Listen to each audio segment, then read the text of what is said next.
वो एक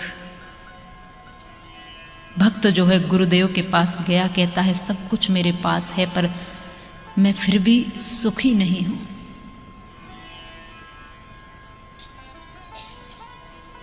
अथा तो ब्रह्म जिज्ञासा।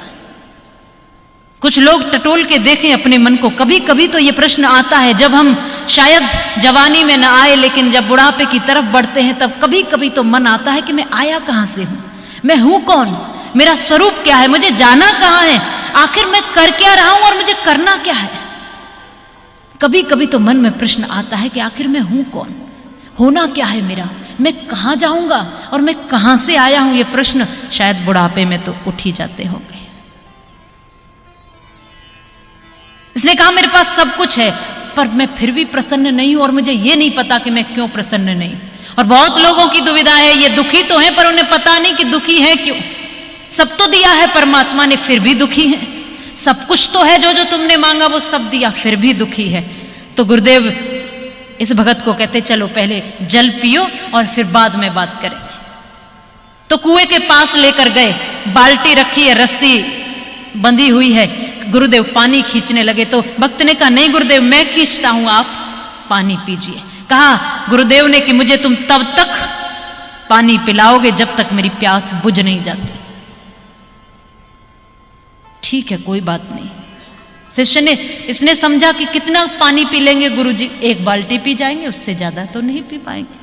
अब बाल्टी फंसा दी कुएं में और खींचना शुरू किया। पानी की बाल्टी जब ऊपर आई तो देखा कि बाल्टी में एक बूंद भी पानी नहीं।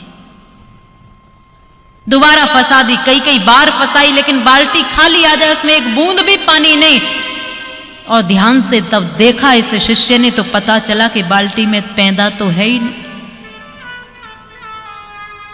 पानी कैसे रुकेगा इसमें, बाल्टी में कुछ तल तो है ही नहीं, पैदा तो है ही नहीं, पानी कैसे रुकेगा। तो तुरंत बाल्टी फेंकी और कहा गुरुदेव कैसा पागलपन में लगा दिया आपने। गुरुदेव ने कहा कि यही तुम्हारे प्रश्न का उत्तर है कि जब तक तृष्णा रूपी बाल्टी में पैदा नहीं लग जाता, संतोष रूपी पैदा, तब तक सुखी होने वाले नहीं। जब तक तृष्णा रूपी बाल्टी में संतोष रूपी पैदा नहीं लग जाता तब तक सुखी होने वाले नहीं हो। ये ऐसी ही तृष्णा है। माया मरी न मन मरा, मर मर गए शरीर, आशा तृष्णा ना मरी, कह गए संत कबीर। अभी अनिल जी ने बहुत अच्छी बात कही कि हम मंदिर के पास उतना ही रखेंगे जितना उसको जरूरत होगी, और उसके बाद जो भी होगा वो सब वहां तक पहुंचेगा जो आस लगाए बैठे हैं और या फिर जिनको जरूरत है। और ये हर एक व्यक्ति की बात होनी चाहिए, ये हर एक स्थान की बात होनी चाहिए कि उतना ही बटोरा जाए जितने की जरूरत है। उसके बाद तो बांट दिया जाए, उसके बाद तो उसको प्रसाद बना दिया जाए, उसके बाद तो लोगों तक उसको पहुंचा दिया जाए ताकि तमाम लोगों के जीवन सुंदर बन सके। और ये शायद मनुष्य की आदत रही नहीं है।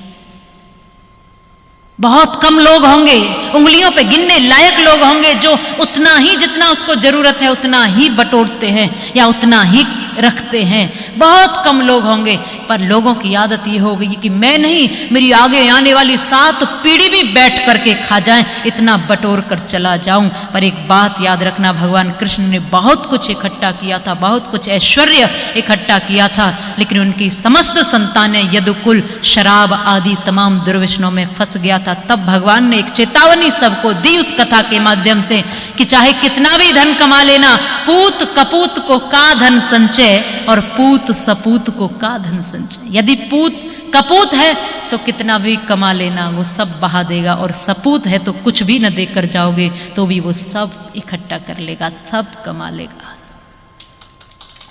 इसलिए कमाना ही है कुछ तो पूत को कमाओ, संतानों को कमाओ, अच्छी संतानें बनाओ, अच्छा उनका निर्माण करो। अगर कमाना ही है कुछ तो अच्छे विचार कमाओ, अच्छा नाम कमाओ। वह चाल चल के उम्र खुशी से कटे तेरी, वह काम कर कि लोग याद तुझे किया करें। और अगर जिक्र हो तो हो तेरा जिक्र खैर भी, और नाम तेरा लें तो अदब से लिया करें। ऐसा तो काम कर कि अगर तेरे नाम कहीं पर आ जाए तो ऐसा न कह रहे वो तो बहुत बड़ा चोर है, तेरा नाम कहीं पर आ जाए तो ऐसा ना, अरे अरे उसकी तो बात ही मत करो, समाज में बात करने के लायक नहीं। ऐसा कुछ काम करके जाओ कि यदि तुम्हारा कहीं जिक्र आए, तुम्हारा कहीं नाम आए, तो लोग तुरंत श्रीमान आगे अपने आप लगा दें, अरे वो तो बहुत सज्जन व्यक्ति है। कुछ ऐसा तो करके जाओ।